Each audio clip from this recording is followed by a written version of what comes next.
في الفيديو ده احنا هنعرف مع بعض نظام الطيبات لدكتور ضياء العوضي. ولما حاولت ألخبط، ولما حاولت كده يعني النفس أمارة بالسوء بتحصل أحيانا، لما عملت الحاجات دي حصل ايه؟ وايه العصير اللي في ايديا ده مكون من ايه؟ والتطورات اللي حصلت معايا في فترة الحمل، بس في سلسلة تانية هنتكلم عنها في فيديوهات تانية. وايه اللي حصل؟ انا يمكن اكتر حالة تخوف، وهنا على وهن يعني انا مش بكامل صحتي. ربنا سبحانه وتعالى قال ان الحمل ده ضعف على ضعف، وهنا على وهن. فطبعا طبيعي جدا تكون حالتي مش افضل حاجة. لو النظام غير صحي طب عمل معايا ايه؟ النظام ضرني في ايه؟ النظام افادني في ايه؟ الحاجات دي كلها تابعوا الفيديو. لو سمحت اعملوا لايك وسبسكرايب لو حابين محتوى القناة. محتوى القناة يهم الستات، يهم الستات في التجميل وفي الميك اب وفي كل حاجة تهم صحتنا. الفترة دي بتكلم معاكم عن نظام الطيبات علشان فعلا نظام ممتاز بكل المقاييس، بس في شوية كومنتات كده لازم نرد عليها، وفي شوية أسئلة أنا كمان لازم أرد عليها، وفي حاجات أنا مش كلها عارفاها وفي حاجات كلها عارفاها، فعادي نقدر نتكلم مع بعض. يلا نبتدي في الفيديو. نظام الطيبات لدكتور ضياء العوضي. انا مش عارفه، انا لاحظت ان انتوا بتتفاعلوا اكتر مع الفيديوهات اللي بتكلم بيها في السماعه. لو المايك بويا بروفيشنال احترافي مش بتتفاعلوا، فانتوا بتتفاعلوا مع الفيديوهات اللي هي بتكلم فيها بالهاند فري. فماشي اوكي خلاص ماشي نجرب. يعني قولوا لي في الكومنتات اخبار الصوت ايه. هقول لكم حاجه. نظام الطيبات انا عرفته من شهر 10، شهر 10 لما شفت فيديو مع دكتور ضياء العوضي ومحمود سعد المذيع. طبعا الكلام ده كله انا ايه؟ يعني ازاي امنع الفراخ؟ انا اصلا من اول الحمل وانا اصلا قافله من الفراخ، معرفش فجاه كده قفلت من الفراخ، معرفش بسبب ايه. البنت بقى عارفه، الطفله بقى النونو ربنا يجيبها بالسلامه ادعولي، عارفه تقريبا اضرار الفراخ فمش راضيه، بتقول لي يا مامي مش عايزه فراخ. مش عارفه، لقيتني قافله من الفراخ. لقيتني قافله من حاجات كتيره بس هي اكترها الفراخ، معرفش ليه. يمكن مش مستحمله ريحتها حتى. انا كنت بحب جدا يا جماعه، مين بيحب زيي اللي هي الفرايد تشيكن اللي هي بتاعه هارت اتاك؟ كنت بحبها جدا جدا جدا. يعني انا من اول الناس اللي كلوا في هارت اتاك اللي كان فاتح في الماظه. ولما نقلت هنا اكتوبر بقيت انزل بقى اكل في الحصري او مول العرفه. بحب هارت اتاك جدا. الفيديو ده مش اعلان بس هو بحب هارت اتاك جدا. واحيانا بحب كنتاكي بس طبعا مقاطعه يعني. مش عارفه هارت اتاك مقاطعه ولا لا. انا حتى الفراخ الفرايد او المقليه ما عدتش بحبها.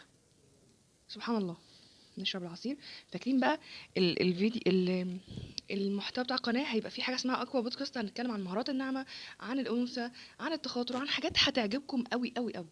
لايك وسبسكرايب، اشتراك واسالوني في الكومنتات، لان المحتويات دي انا متاكده انها هتفيدكم، فحابه ان انا اشوف تفاعل عليها. وكنت بقول لكم قبل كده اشربوا ميه، اشربوا ميه، اشربوا ميه. دلوقتي انا قللت في شرب الميه خالص. الزغطه بتجيلي عشان النونه ضغطه شويه على المعده. العصير ده عباره عن ايه هقول لكم في الفيديو دلوقتي، عشان اقول لكم على كل التطورات اللي حصلت معايا في نظام الطيبات. كده كده احنا نفس اماره بالسوء. حصل ولخبطت شويه. لخبطت ليه؟ معرفش. قلت يمكن اختبر بقى اللي حصل، يعني هختبر جسمي كده. انت فضلت فتره قد مثلا 20 يوم او 25 يوم ما بلخبطش. رز وتوست، رز وتوست، رز وتوست وبطاطس، رز وتوست ولحمه، ورز وتوست وسمك. ده اخري، ما كنتش بلخبط. فعلا حساسيه الجيوب الانفيه تماما اختفت. اي اوجاع تماما اختفت. اي حاجه، اي اعراض وحشه تماما اختفت. حتى الحموضه اللي في الحمل هديت بشكل احسن شويه من لما لخبطت. طيب شعري كمان ما كنتش بقى، يعني انا بجد مش ملاحظه ان شعري بيقع. بسم الله ما شاء الله، الحمد لله الحمد لله. ما اعرفش ده عشان فيتامينات الحمد لله، بس انا برضو بقالي فتره موقفه فيتامينز الحمل مع عدق الحديد لان هو واقع عندي شويه. بس رفع. انا عايزه اقول لكم نظام الطيبات انا داخله نظام الطيبات بالحديد ده كان عندي 8، دلوقتي اخر قياس عندي 11. معرفش بقى بعد كده هيبقى عامل ازاي مع استمراري على النظام. النظام بكل بساطة يا جماعة بيعيد هيكلة الجسم تاني. الناس اللي بتقعد تسأل في الكومنتات أسئلة بايخة جدا، أو بتقول حاجات بايخة ازاي هنخس واحنا بناكل سكر. جماعة جربوا، السكر عملة الطاقة للجسم، الدكتور قال ده كذا مرة. جربوا، وأنا مفنطه لكم كده فيديوهات كتيرة قوي عن دكتور ليه منع العيش، ليه منع الدقيق، ليه منع السكر، ليه منع، ليه مش سامح بالسكر، ليه منع الفراخ، ليه منع الخضروات. النظام ببساطة بيخلي يعني أكلكم سوفت، ناعم، هادي على المعدة كده. فلما الأكل يبقى هادي على المعدة، الامتصاص بتاع الأغذية أو الامتصاص بتاع الفيتامينز بتاعة أي غذاء بيخش جسمكم خلاص بيبقى ممتاز جدا. انا بتفرج على ايه دلوقتي؟ انا بحب مسلسل فارس بلا جواد. مين بيحب المسلسل ده؟ وبعديه اعتقد هيجي مسلسل سارة. بحب المسلسلات القديمة جدا جدا جدا، بتاعت سنة 90 دي ولا سنة 2000، والله ما عارفة سنة كام. بس المسلسلات القديمة كانت جميلة برضو والجديدة. المهم، اللهم صل على سيدنا محمد. صلوا على سيدنا محمد في الكومنتات. النظام بكل بساطة علميا، انا قلت اجرب يا جماعة، انا قلت اجرب والله العظيم، قلت اجرب. انا خسرانة ايه؟ اصلا انا اول ما دخلت الحمل كده الحساسية بتاعت الجيوب الانفية زادت عليا قوي قوي، بهدلتني. لان هرمونز الحمل بتعلي كل الاعراض الالتهابية في الجسم كله. اي حاجة التهابية بتعلى قوي.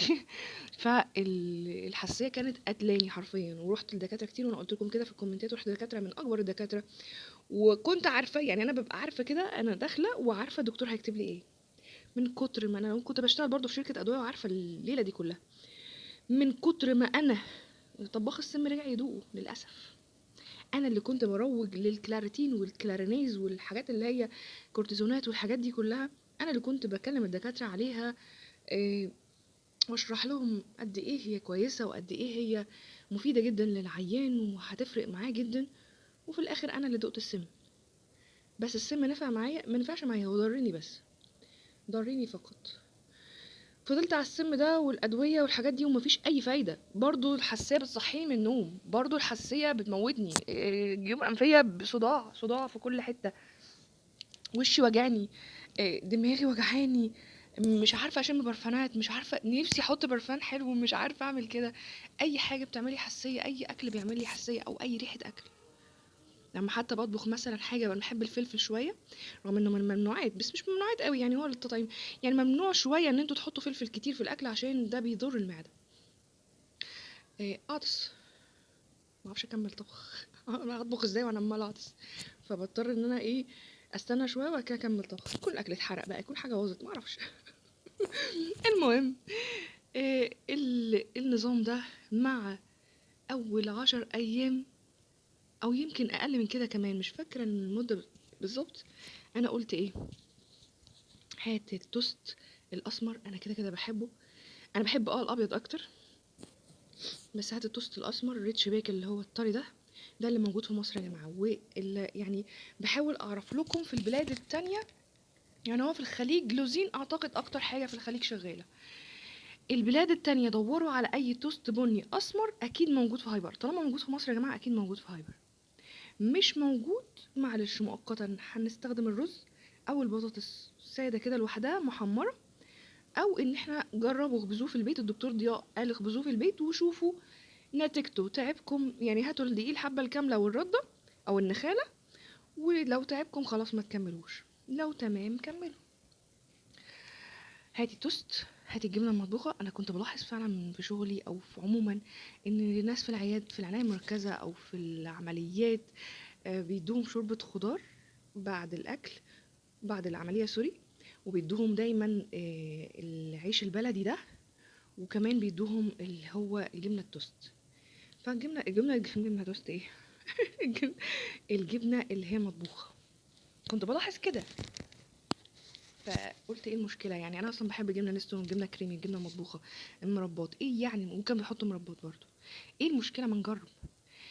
واحده واحده. في الاول كده لقيتني باكل توست كتير قوي، باكل مثلا بقفل 5 6 في اليوم، ممكن 8. ايه ده؟ ايه الشراهه دي؟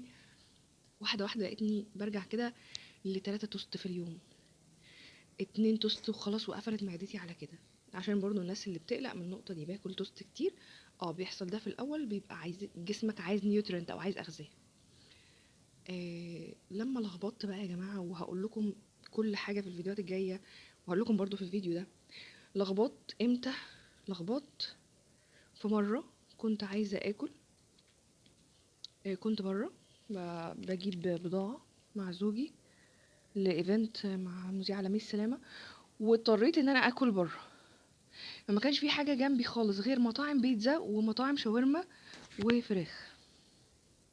طبعا انتوا عارفين كلت ايه للاسف. كلت فراخ فرايد مقليه سبايسي. تعبت مغص ابن لذينه، مغص شديد جدا جدا.